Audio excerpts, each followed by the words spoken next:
Bien-aimés frères et sœurs en Christ, c'est frère Franck qui vous parle depuis le Centre missionnaire international de Krefeld en Allemagne.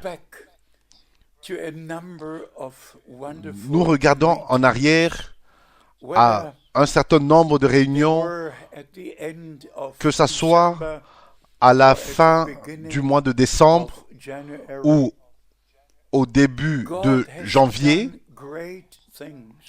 Dieu a fait des grandes choses et à lui seul soit rendue la gloire.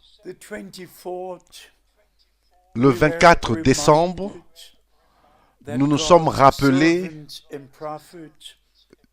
du prophète de Dieu, serviteur de Dieu, William Branham, fut repris dans la gloire il y a de cela 49 ans. Et la pensée me vint, peut-être que la 50e année pourrait être l'année de jubilé où tous reviendront à leur possession, comme c'est écrit dans Lévitique chapitre 25 et particulièrement au verset 9 et 10. Et autant pendant l'année du jubilé, les trompettes sonnaient, la liberté était déclarée et tous pouvaient retourner dans leur possession. C'était le plus grand moment pour une personne. Et c'est ainsi que nous croyons que Dieu a établi, a permis toutes choses et a programmé, a planifié toutes choses. Et nous sommes dans une grande attente et nous savons que Dieu seul a son objectif et va l'accomplir en son temps. Ce n'est que lui. En son temps, comme l'Écriture dit, quand les temps furent accomplis, ça peut sembler que ça prend beaucoup de temps avant le retour du Seigneur. Mais, s'il vous plaît, la promesse demeure et nous devons être fidèles et veiller et attendre et nous préparons au retour de notre bien-aimé Seigneur et Sauveur.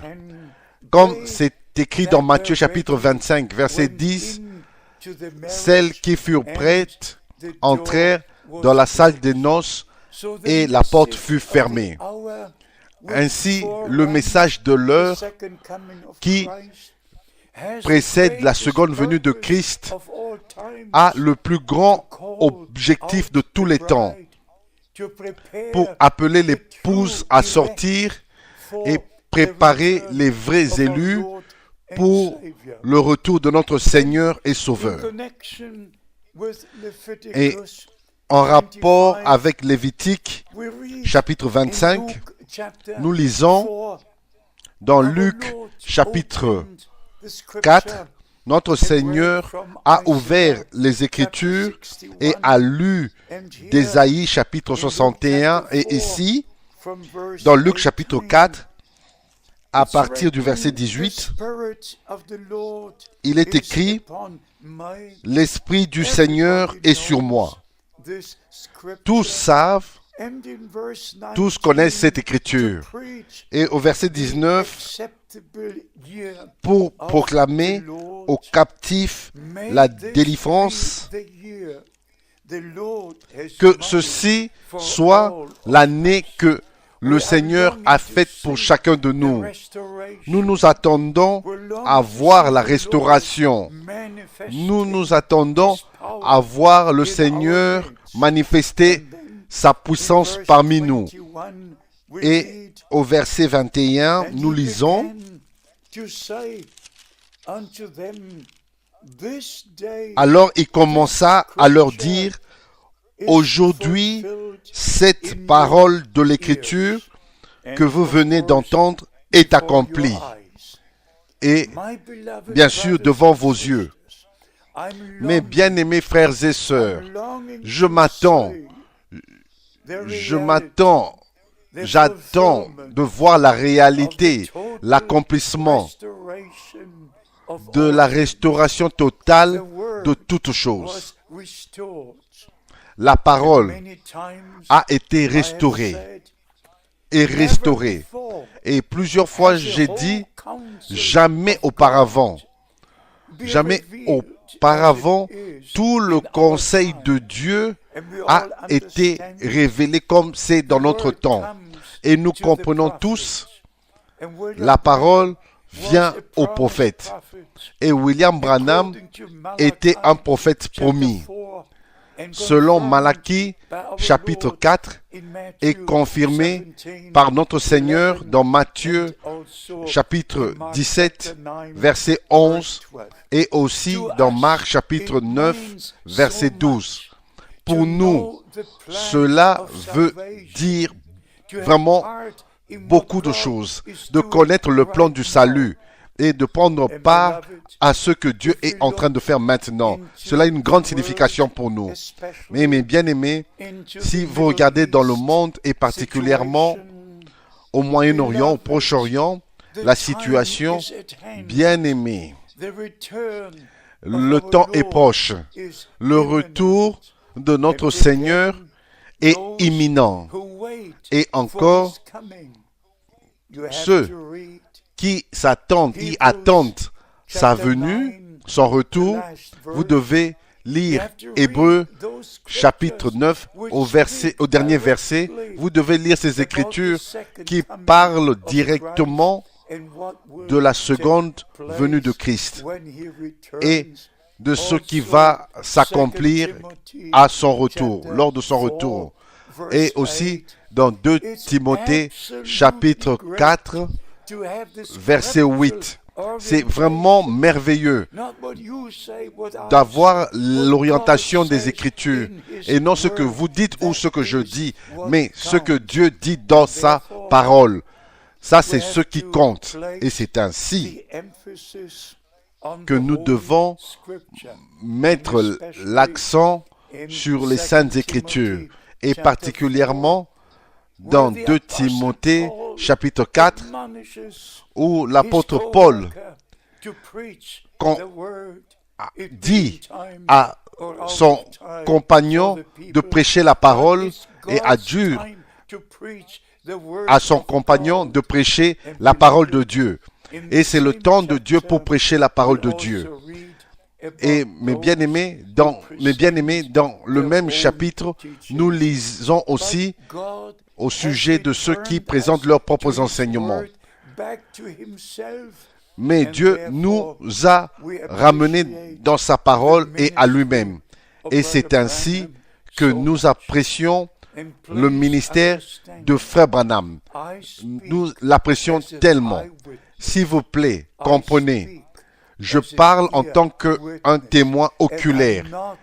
Je parle comme un témoin auriculaire. Et je ne suis pas un fanatique. Je suis le plus petit des hommes de Dieu, mais j'ai reçu un appel du Seigneur pour prêcher la parole en ce temps et aussi distribuer, partager le message de l'heure à tous les habitants de la terre. Et ceux qui sont dans l'élection vont prêter attention à ce que le Seigneur a à dire. Mais ça sera une bonne opportunité que vous sachiez que j'étais avec Frère Branham. Que ce soit dans ces réunions en Allemagne ou aux États-Unis ou en privé avec lui en décembre 1962. Il m'a même demandé de prêcher dans le tabernacle de Jeffersonville parce qu'il ne pouvait pas être là. Et en décembre 1962, Frère Branham m'a demandé de prêcher à sa place à Los Angeles. où il y avait les réunions arrangées par Demos Shakarian dans la cafétéria Clifton. Ainsi, j'ai connu Frère Branham personnellement. Ce n'est pas seulement dans les réunions ou dans les interviews, mais j'étais avec lui dans la même voiture et mangeais avec lui autour de la même table. Ainsi, Dieu m'a accordé la grâce en tant qu'Allemand de connaître cet homme de Dieu personnellement. Et bien-aimés frères et sœurs, si je dis ceci, je le dis devant Dieu Tout-Puissant. Mon ministère est directement connecté au ministère de Frère Branham comme aucun autre ministère sur la surface de la terre. Il n'y a pas une autre personne qui puisse apprécier William Branham plus que moi je le fais. Et bien aimé, en même temps, je prêche Jésus-Christ, je prêche la parole. Je place chaque chose que William Branham a dite dans la parole de Dieu. Je n'ai pas deux choses, le message et la parole. Non, je n'ai qu'une seule chose. La parole, c'est le message. Et le message est la parole pour ce jour. Ainsi, bien-aimés, s'il vous plaît, arrêtez d'interpréter les déclarations difficiles que Frère Branham a faites et particulièrement au sujet de ce qui va s'accomplir juste avant le retour de Christ. Laissez cela entre les mains de Dieu. Le Seigneur lui-même va achever son œuvre de la rédemption comme il a accompli son œuvre de la création. Pour cela, il n'avait pas besoin de l'apôtre Paul ou Pierre, il n'a pas besoin de Frère Branham, non plus Frère Franck.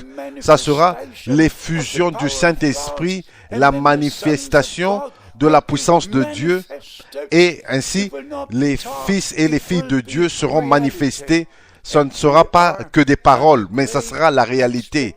Et nous sommes sous cette grande attente de voir cela s'accomplir. Peut-être cette année sera l'année, notre Seigneur a dit, quelquefois, quand vous verrez toutes ces choses dont je vous ai parlé s'accomplir, ainsi vous savez que le temps est proche et même à la porte. Maranatha, le Seigneur revient bientôt, vient bientôt. S'il vous plaît, préparez-vous, soyez prêts et redressez-vous car votre rédemption corporelle est proche. Notre Seigneur reviendra et les morts en Christ ressusciteront premièrement et nous qui sommes restés en vie, nous serons changés et ensemble nous serons pris dans la gloire, au festin des noces de l'agneau. Que les bénédictions du Dieu Tout-Puissant reposent sur vous tout au long de cette année, aussi longtemps que le temps peut durer. Que Dieu vous bénisse et qu'il soit avec vous dans le saint nom de Jésus. Amen.